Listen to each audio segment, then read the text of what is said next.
এমনি তো আমাদের মা বোনগুলো ফর্সা, আমরা পাচ্ছি না তেমন কোন ভরসা।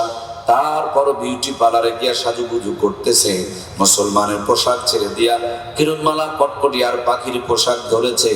রাত মানে না, দিন মানে না, সকাল বিকালের কোনো তাওয়াক্কা করে না, খালি টোটো কোম্পানি ম্যানেজারের মতন বো বো করে পাইচারি করে। ছোট্ট বাচ্চা ভাজা পোড়া খাইতে খাইতে বাইরে গেলে যদি বাতাস কুতাস লাগে, এভাবে বেহায়ার পোশাক পরে বুক পিট বের করে বাংলার জমিনে মা বোনরা যদি ঘোরাফেরা করে, এদের নেংটাপনার কারণে, বেহায়াপনার কারণে, বেপরদাপনার কারণে আল্লাহর আযাব আর গজবের বাতাস লাগে কিনা?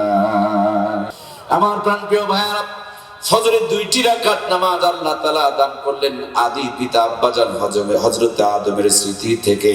আর জোহরের ফরজ নামাজ কয় রাকাত দয়া করে একটু বলুন তো দেখি? 4 রাকাত। এর ইতিহাস হলো আল্লাহ তাআলা এই 4 রাকাত নামাজ দান করলেন জাতির পিতা সাইয়েদনা হযরত ইব্রাহিম আলাইহিস সালামের জিন্দেগি থেকে। মিল্লাতা আবিকুম ইব্রাহিম হুয়া সাম্মাকুমুল মুসলিমিন। আল্লাহু আকবার। মুসলমানের জাতির পিতার নাম সাইয়েদনা ইব্রাহিম আলাইহিস সালাম রেখেছেন কে? আমরা 16 বছর দেখলাম এই জমিনে পিছনে যদি ছবি না থাকে বেতন হবে না। যেমনি ক্ষমতা চলে গেল, পরের দিনই দেখা গেল তার মাথায় বসে জাতি প্রসাব করতে শুরু করে দিল, ঠিক কিনা? তার মানে আমার প্রিয় ভাইরা, জুলুম করে জাতির পিতা সাজা যায় না, আয়না ঘর বানায় জাতির পিতা সাজা যায় না, আলেমদেরকে ধরে ধরে জেলে পুড়িয়ে মেরে খুন করে কোনোদিন জাতির পিতা হওয়া যায় না। জাতির পিতা যিনি হবেন, জাতির জন্য তার দরদ থাকতে হবে, কথা বলুন ঠিক কিনা? জাতির পিতা সাইয়েদনা হযরত ইব্রাহিমের লম্বা জিন্দেগি নিয়ে আলোচনা করা সম্ভব হবে না। তিনাকে যখন হক কথা বলার কারণে, আল্লাহকে আল্লাহ বলে মেনে নেওয়ার কারণে আজকে আমরা দেখেছিলাম এদেশের আলেমদেরকে জেলের মধ্যে রেখা হয়েছিল। এটা জাতির পিতার সুন্নাত। জাতির পিতাকে তো আগুনের ভিতরে ফেলে দেওয়া হয়েছিল, ঠিক কিনা? আমার প্রিয় ভাইরা, আগুনের ভিতরে ফেলে দিয়ে আগুনের কি ক্ষমতা আছে আল্লাহর পয়গম্বরকে পুরাইতে পেরেছে? আমরা দেখেছি যে আমেরিকা গোটা পৃথিবীর মানুষগুলোকে পুড়িয়ে মেরেছে। গত কিছুক্ষণ দিন থেকে দেখতেছি আল্লাহর আযাবের আগুনে তারা পুড়তে শুরু করেছে, কথা বলুন ঠিক কিনা? কিন্তু জাতির পিতা সাইয়েদনা ইব্রাহিমকে যখন আগুনের মধ্যে ফেলে দেওয়া হলো, বন্ধুরা আমার, মজার 2টা ঘটনা তখন ঘটেছিল। একটা ঘটনা হলো, একটা প্রাণীর নাম ব্যাঙ। এই প্রাণীটা একটু ঠোঁটের মধ্যে পানি নিয়ে ছিটায় ছিটায় পানির মধ্যে দেয়। তার ঠোঁটের পানি দিয়ে কি আগুনকে নিভানো যায়? তারপরও খালি চেষ্টা করে যায়, চেষ্টা করে যায়। ব্যাঙকে বলা হলো এমনটা করো কেন? বলে আল্লাহর পয়গম্বরকে বাঁচানোর জন্য। ব্যাঙকে বলা হলো তোমার ঠোঁটের এইটুকু পানি দিয়ে আল্লাহর পয়গম্বরে বাঁচানো যাবে না। ব্যাঙ বলে বাঁচবে কিনা এটা আমার সাবজেক্ট না, আমি আমার যতটুকু ক্ষমতা পুরাটুকু প্রয়োগ করে যাব, এটা হলো আমার দায়িত্ব আর কর্তব্য। এই জন্য মুরব্বীরা বলে ব্যাঙকে মেরো না, মেরো না, মেরো না। অনেকেই জানি, অনেকেই জানে না, এই ব্যাঙ জাতির পিতা ইব্রাহিমকে বাঁচানোর পক্ষে ছিল। আমরা যতদিন বেঁচে আছি আলেমদের পক্ষেই থাকবো ইনশাআল্লাহ। কারা কারা থাকবো? 2টা হাত তুলে দেখা।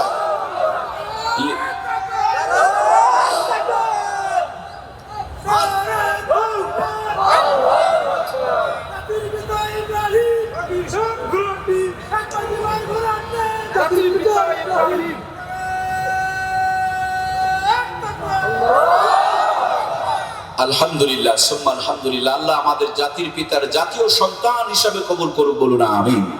প্রিয় ভাইয়েরা, আপনারা জানেন জাতির পিতারে যখন আগুনে ফেলতে পারছিল না, শয়তানের কাছে বুদ্ধি চাইছিল নমরুদ। শয়তান কয়, প্রথম বুদ্ধি জাতির পিতারে ন্যাংটা বানাও। কি বানাও? নাউজুবিল্লাহ বলবেন না, ন্যাংটা বানাও। শয়তানরে জিজ্ঞেস করা হলো, ন্যাংটা বানালে লাভ কি, উপকার কি, কি করা হবে? ন্যাংটা বানালে কি লাভ হবে?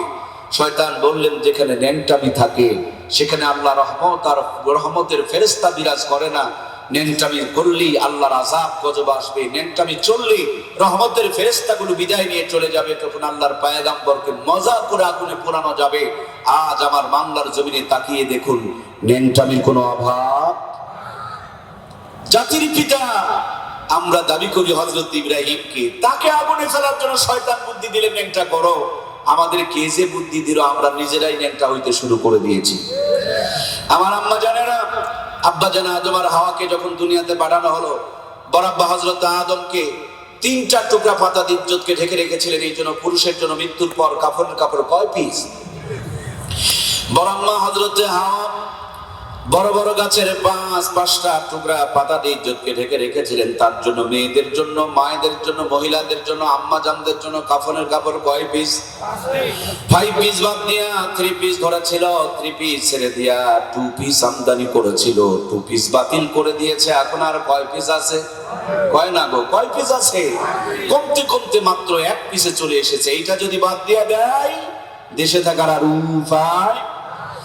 সামনে তাকালে পায়জামা ফাটা, ঘাড় ঘোরাবেন মাজায় কাটা, পিছনে তাকাবেন তাও আবার সিনেমার পোস্টার লাগা। যদিও স্বাধীন বাংলা, সোনার বাংলা, ডিজিটাল বাংলা, স্মার্ট বাংলা, কিন্তু যেইভাবে কাটা ফাটার অত্যাচার বেড়ে গিয়েছে, এই কাটা ফাটা দেখে সুবহানাল্লাহ বলা যায় না, আলহামদুলিল্লাহ পড়া যায় না। দিনে দিন আস্তাগফিরুল্লাহ নাউজুবিল্লাহ বেড়েই চলতেছে। কথা বলুন ঠিক কিনা?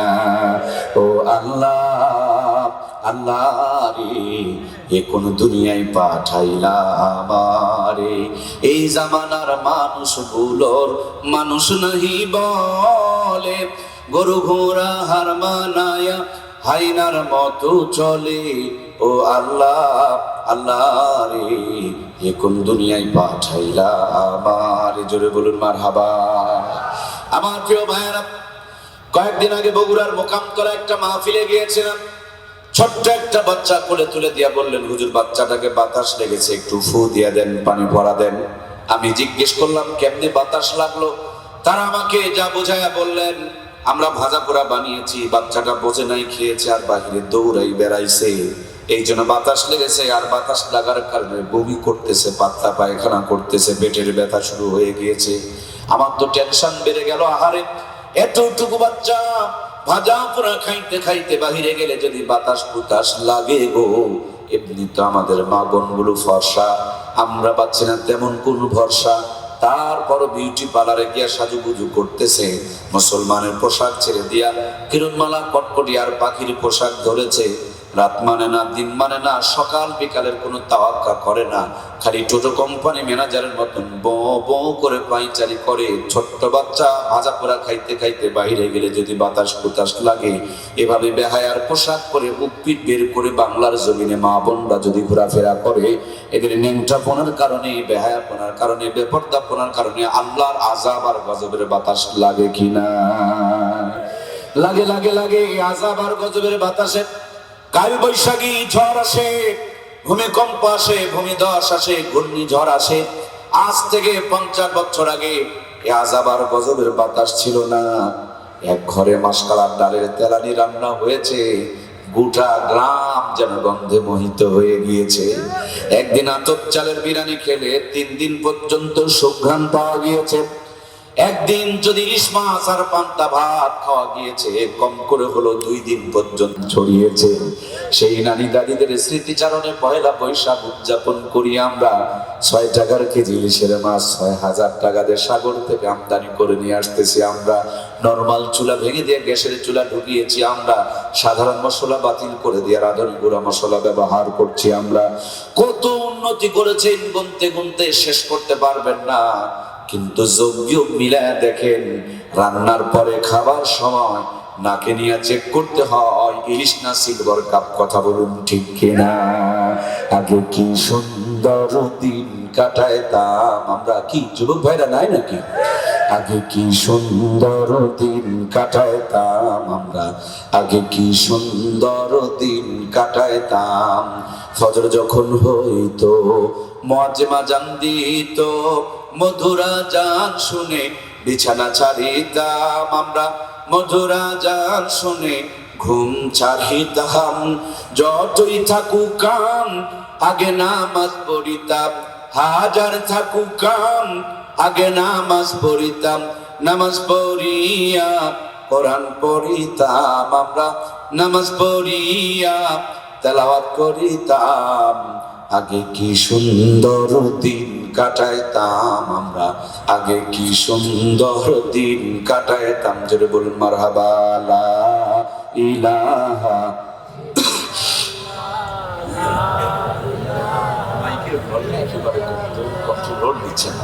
লা ইলাহা ইল্লাল্লাহ, লা ইলাহা। জোহরের নামাজ কয় রাকাত? মনে কি আছে ইনশাআল্লাহ? আমরা জোহরের 4 রাকাত নামাজ নিয়ে আলোচনা করব ইনশাআল্লাহ। জাতির পিতারে আগুনে ফেলার আগে শয়তান পরামর্শ দিয়েছিল ন্যাংটা করো, ন্যাংটামি নিয়ে আমরা আলোচনা করছি। আহারে, দিন যতই যায় জাতি এখন ন্যাংটা হতে শুরু করে দিয়েছে। যার কাপড়ে যত বেশি জানালা এবং দরজা, সেই নাকি তত ডিজিটাল, সেই নাকি তত আপডেট এবং স্মার্ট। কাপড় চোপড় চিরে ফেলে ইজ্জত বের করে দেখালে যদি ডিজিটাল আর স্মার্ট হওয়া যায়, কুকুর তো আসল জায়গা দেখায়। কথা বুঝা যাচ্ছে না? আচ্ছা, কাপড় চিহ্নওয়ালাদেরকে যদি ডিজিটাল স্মার্ট বলেন, তাহলে কুকুর তো আসল জায়গা বের করে দেখায় রে ভাই। কুকুর কি ডবল আপডেট নয়? কুকুর কি ডবল স্মার্ট নয়? সুতরাং ইজ্জত বের করার মধ্যে কোনো আপডেটগিরি এবং স্মার্টনেস নাই। এটা হলো নোংরাপনা, বেপরদাপনা, বেহায়াপনা, আযাব গজব কেড়ে নিয়ে আসার ব্যবস্থাপনা। কথা বলুন ঠিক কিনা? সুতরাং আমার প্রিয় ভাইয়েরা, পর্দার আড়ালে প্রিয় মায়েরা, আমরা পর্দানিশীন হব ইনশাআল্লাহ। মান হুশ, যার ভিতরে হুশ আছে সেই জন্য মানুষ বলে। যার ভিতরে হুশ নাই, এটা কিন্তু মানুষ বলার কোনো উপায়। কুকুরের হুঁশ নাই, আসল জায়গা দেখায়। মানুষ হয়েও যদি আমি ইজ্জত বের করে দেখায়, আমার আর কুকুরের মধ্যে তেমন কোনো পার্থক্য শুধু আছে কুকুরের পা 4টা, আমার পা 2টা। পার্থক্য শুধু আছে কুকুরের বিবেক নাই, আমার বিবেক ছিল, আমি কাজে লাগাইতে পারি। কুকুর মাটি হয়ে যাবে, আমাকে জাহান্নামে জ্বলা লাগবে।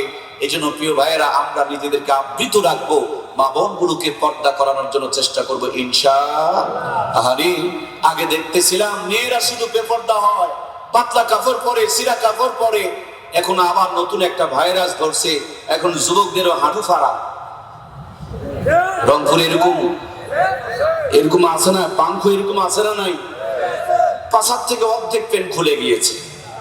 সেদিন গোপালগঞ্জ মাহফিল করতে গিয়েছিলাম, বাজার থেকে নেমে বাংকার থেকে ব্যাগ বের করতেছি। আমার পাশের আর এক ভদ্রলোক, তিনিও ব্যাগ টান দিতে গিয়েছেন, কিন্তু ওই পাশার থেকে আপডেট প্যান্ট পরা, তো সেমনি একটু ব্যাগ টান দিতে গিয়ে চাপ পাইছে, পাশার থেকে প্যান্ট খুলে গেছে।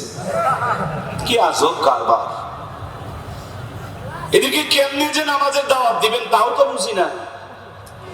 এরা যদি মসজিদে নামাজ পড়তে যায়, জোর করে যদি নামাজে নিয়ে যান, পিছনের সামনের মুসল্লিগুলো তাও তো রক্ষা পাবে। ও রুকু সেজদাতে গেলে পিছনের মুসল্লিদের নামাজ থাকবে? কথা বলেন না কেন? থাকবে। জান্নাত জাহান্নাম সব ওপেন হয়ে যাবে। সিরা টাকা দিলে দোকানদার নেবে না, আর এই বেকুব নতুন টাকা দেয় আর সিরা প্যান্ট কিনে নিয়ে ইজ্জত বের করে দেখায়। আল্লাহ জাতিকে হেদায়েত দান করো, বলুন আমিন। জাতির ভিতরে আগুনে ফেলার জন্য শয়তান পরামর্শ দিল ন্যাংটা করো। কে আমাদের পরামর্শ দিল? কেন আমরা ন্যাংটা হতে শুরু করলাম? কয়েকদিন আগে আমি জয়পুরহাটের এক মসজিদে নামাজ পড়ে বের হয়েছি, সামনে দেখলাম কদুর ঝাংলা, অসংখ্য কদু ধরে ঝুলতেছে। হঠাৎ তাকিয়ে দেখি একটা ঝাঁটা এবং জুতা ঝুলায় রাখছে। উপরে তাকায় দেখলাম একটা কদুর আপনার ঝাংলার উপরে তাকায় দেখলাম পাতিলের মধ্যে মাথা চুন দিয়া বানায় রাখছে। এরপর আপনাদের দিনাজপুরের ফুলবাড়ি নামক একটা থানা আছে, এখানে দেখলাম কাঁঠালের গাছে গরুর মাথার হাড় ঝুলায় রাখছে। নওগাঁ জেলা মাতাজি হাট এলাকা তরমুজের জমিতে বুশ বানায়া, পাছায় বাঁশ দিয়া, মাথায় পাতিল দিয়া, গলার মধ্যে জুতার মালা ঝুলায় রাখছে। আমি চিন্তা করলাম, বুশের প্রতি মানুষের ঘৃণা এত বেশি, তরমুজের জমিতেও শাস্তি দিয়া রাখছে। এক চাচায় বলে, না না, বুশকে শাস্তি দেওয়া হয় না, এটা হলো তরমুজ রক্ষা করার কায়দা।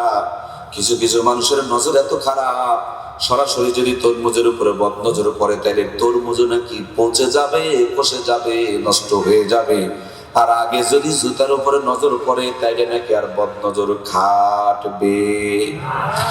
আমাদের গ্রামে হানাফিয়ারা হালে হাদিস গুতাগুতি করে মসজিদ, মাদ্রাসা, ঈদের মাঠ সব ভেঙে ফেলে দিয়েছে। আমার প্রিয় ভাইয়েরা, নতুন মসজিদে নামাজ পড়তে গিয়ে দেখি গরুর গলায় অনেকগুলো গাভী বাঁধা। হঠাৎ তাকিয়ে দেখি একটা গরুর গাভীর গলায় জুতার মালা। টেনশনে পড়ে গেলাম, আবার কোন জ্বালা। গাভীর গলায় কেন জুতার মালা? এক চাচা বললেন, তুমি কি কিছু বুঝতে পেরেছো? আমি বললাম, মোটেও কিছু বুঝি নাই। চাচা বললেন, বেটা, আশরাফুল মাখলুকাত, সৃষ্টির শ্রেষ্ঠ জীব, এই গরুটাকে বান মেরেছে, মুগ্ধ করেছে, বদনজর লাগাইছে। এই জন্য গাভীর ওলানের দিকে তাকায় দেখো, গাভীর 3টা দুধের বাঁট পচে গিয়েছে। আমি মাথা নিচু করে তাকিয়ে দেখি 3টা দুধের বাঁট পচে কালো হয়ে গেছে। আমার মাথার টেনশন শুরু হয়ে গেল, হারে অপরাধ করলো মানুষ, আর জুতার মালা কার গলায়? কথা বলুন না ভাই, কার গলায়? এই বাংলার জমিনে আমরাও দেখেছিলাম 16 বছর ধরে 100 মেয়েকে ধর্ষণ করে সেঞ্চুরি অর্জন করে মিষ্টি খায় যারা, জিন্দেগিতে জেলে গেল না তারা, কোরআনের কথা যারা বললো তাদেরকেই জেল খাটতে খাটতে মেরে ফেলে দেওয়া হলো, ঠিক কিনা? সম্মানিত প্রিয় ভাইয়েরা, আমি বললাম, চাচা বিচার তো ঠিক হয় নাই। চাচা বললেন, বেটা, এটা তো বিচার নয়, এটা হলো গরু বাঁচানোর কায়দা।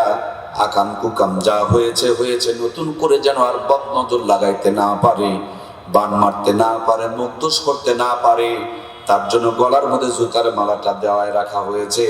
এভাবে যদি আবার বদনজর লাগাতে চাই, তাইলে বানটা বদনজরটা জুতার উপরে পড়লে নাকি আর খাটবে? আমি চিন্তা করলাম, ও মুসলমান, তোমার মাথায় কত বুদ্ধি আমার আল্লাহ তাআলা দিয়েছেন, কত সুন্দর করে তুমি তরমুজকে রক্ষা করলা, তুমি কদুর সাংলাকে হেফাজত করলা, কাঁঠাল গাছের মধ্যে গরুর মা গলার হাত দিয়া রাখলাম, গরুর গলায় জুতার মালা দিয়া রাখলাম, তরমুজের জমিতে বুশ ঝুলায় রাখলাম, অ্যাক্সিডেন্ট করা গাড়ির পিছন দিকে স্যান্ডেলকে ঝুলায় রাখলা। কিন্তু তুমি তোমার মেয়ের দাম বোঝো নাই, তুমি তোমার মায়ের দাম বোঝো নাই, তুমি তোমার বোনের দাম বোঝো নাই, কিন্তু তুমি তোমার বোনের দামকে তুমি বোঝো নাই, তোমার বিবির দাম বোঝো নাই। ওগুলোকে বদনজর থেকে বাঁচাই, আর বউটাকে নিয়ে বিউটি পার্লারে সাজাই। ওগুলোকে বদনজর থেকে বাঁচাই, বউটাকে 3.5 লাখ টাকার মোটর সাইকেলে চড়ায়া পিকআপ টানে আর ভো ভো করে হরেন মারে, আর রংপুরের শহরের অলিতে গলিতে ঘোরে, আর মানুষকে জেনার জন্য দাওয়াত দিয়ে বেড়াই, জেনার জন্য আহ্বান করে যায়। আয় আয়, তোর বউ হয়তো বা এত সুন্দর নয়, আমার বইয়ের পেটের মুড়ি দেখা যায়, মাথার চুল দেখা যায়, মাজার ভাঁজ দেখা যায়, এগুলো বের করে করে যারা দেখায়, নবীর হাদিসের ভাষায় এরা হলো দায়ুস। আর আল্লাহর নবী বলেছেন, আদ-দায়ুসু লা ইয়াদখুলুল জান্নাহ। বাংলাদেশে দায়ুসের সংখ্যা অনেক বেশি, কথা বলুন ঠিক কিনা? আসিতেছে 14ই ফেব্রুয়ারি, এভাবে বউকে নিয়ে যেন রাস্তায় আমরা ঘোরাফেরা না করি, আল্লাহ আমাদেরকে হেফাজত করুন, বলুন আমিন। ভালো যদি বাঁচতে হয়, ওদের বিপরীত ভালোবাসো। ফুল কিনে নিয়ে মার কাছে দাও, ফুল কিনে নিয়ে বাবার কাছে দাও। কেন ফুল কিনতে যাবা? এক একটা ফুলের তোড়া 1500 2000 টাকা। সেদিন ভালোবাসা কারে বলে? 13 তারিখ রাত থেকে গিয়া আপনাদের রংপুরে বেগম রোকেয়া বিশ্ববিদ্যালয় আছে না নাই, খালি গিয়ে দেখবেন নোংরামি কাকে বলে, কত প্রকার এবং কি কি। ভালোবাসা দিবস আসার আগে মেয়েটার পিছনে ছেলেটা ঘোরাঘুরি করে, আর ভালোবাসার দিবসে আকাম কুকাম করার পর মেয়েটার যখন পেট বড় হইতে দুরুপ শুরু করে, ছেলেটা তখন সামনে দৌড় মারে, আর মেয়েটা তখন পিছনে ধাবরা ধাবরি করে, কথা বলেন ঠিক কিনা? গত কয়েকদিন আগে ছোট্ট একটা বাচ্চা আমাদের নওগাঁর ইজ্জতকে মেরে দিয়েছে, ইজ্জতকে পাঁচার করে দিয়েছে। ছোট্ট একটা বাচ্চা ভালোবাসায় সেগা খেয়ে চিঠি লিখে দিয়ে আত্মহত্যা করে ফেলেছে। তার মাত্র কয়েকদিন আগেকার ঘটনা আপনারা জানেন, ছোট্ট একটা ঢাকার মেয়ে, 11 বছর বয়স, হারিয়ে গেল। গোটা দেশ তুলপার, কই কই কই কই নাই। হঠাৎ নওগাঁ বাড়ি বের হয়ে গেল। সাংবাদিকেরা জিজ্ঞেস করলো, তুমি এখানে কেন? বলে, আমি টিকটকে পরিচয় হয়ে তাকে ভালোবাসি, ভালোবাসার মানুষের কাছে এসেছিল মাকে নিয়ে হাসপাতালে চিকিৎসা করার জন্য। ক্যান্সারে আক্রান্ত মাকে হাসপাতালে ফেলে রেখে 11 বছরের একটা ছোট্ট নাবালেক মেয়ে টিকটকের প্রেমে পড়ে নওগাঁর এক ছেলের সাথে চলে এসেছে। তাকে জিজ্ঞেস করা হলো, তুমি এখানে এসেছো কেন? সে বলে, ভাল লাগে না। কি কয় না? ভাল লাগে না। কি লাগে না? রংপুরের ভাইরা বলুন না, কি লাগে না? আগে এসেছিল করোনা, এখন আসছে ভাল লাগে না। এই করোনার চাইতে এইটা ভাইরাস কম, ছোট, দুর্বল নয়। এটা করোনার চাইতে বড় ভাইরাস, ঠিক কিনা? 11 বছরের একটা ছোট্ট মেয়ে ক্যান্সার আক্রান্ত একটা মাকে ফেলে রেখে এভাবে ঢাকা থেকে নওগাঁ চলে এসেছে জাতি। আমরা যদি আমাদের সন্তানগুলোকে কোরআন সুন্নাহর আদর্শে তৈরি করতে না পারি, ওই ভাইরাস আপনার আমার ঘরেও ঢুকে পড়ে যাবে। কথা বলুন ঠিক কিনা?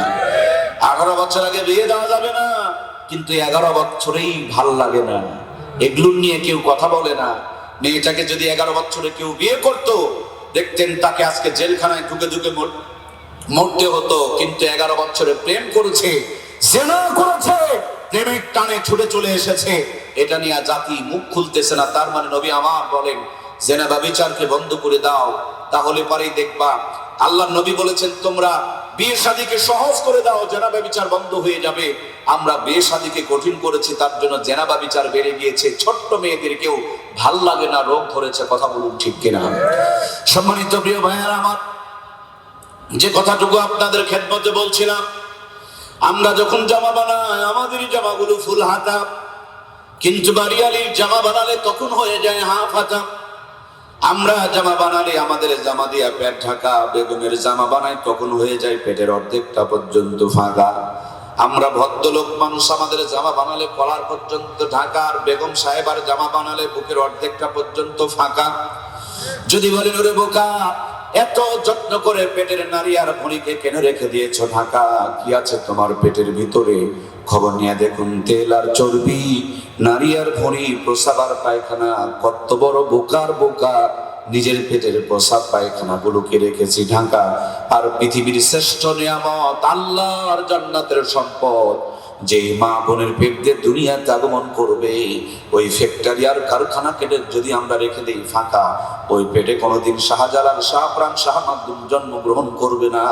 তাদের পেটে চিটার বাটপা আর লুচ্চা গুন্ডাই জন্মগ্রহণ করবে। কথা বলুন ঠিক কিনা?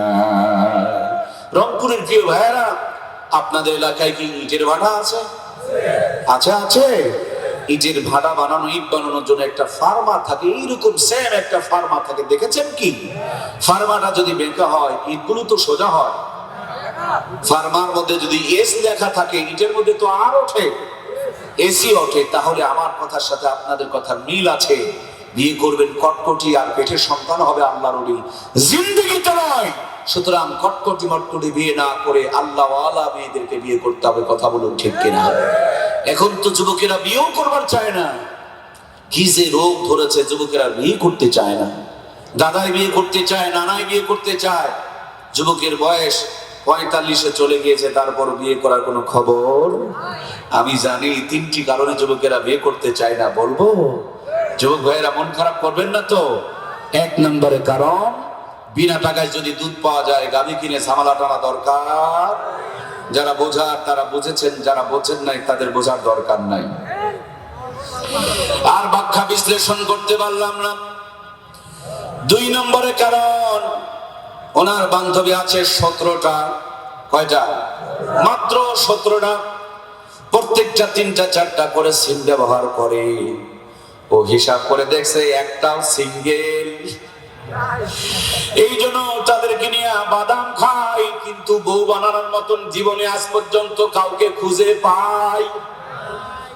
সবাই জানি নদীর পানি সবাই ব্যবহার করে, কিন্তু নদীর পানি কি খায়? আমি আমার বোনগুলোকে বলতে চাই, বাদামের বিনিময়ে পার্কে যেও না, যাত্রার সাথে ঘুরতে যেও না। যেটা পার্কে ঘুরবে সেটা কোনোদিন ভালো বউ হতে পারে না, তার পেটে কোনোদিন আল্লাহর ওলি জন্ম নেয় না। আপনাকে বাদাম খাওয়াবে, কিন্তু বিয়ে করে ঘর পর্যন্ত নেবে না। ডাবের পানি 100 টাকা দিয়ে কিনে খায়, নদীর পানি দিয়া মানুষ প্রসাব পায়খানা খরচ করে, কিন্তু 1 ফোঁটা কেউ খায় না। আমি আমার বোনগুলোকে অনুরোধ করব, আপনারা ডাবের মতন প্যাকেটিং হয়ে যান, কোটি কোটি টাকা দিয়া রাজধানী বানায়া রেখে দিবে। কথা বলুন ঠিক কিনা?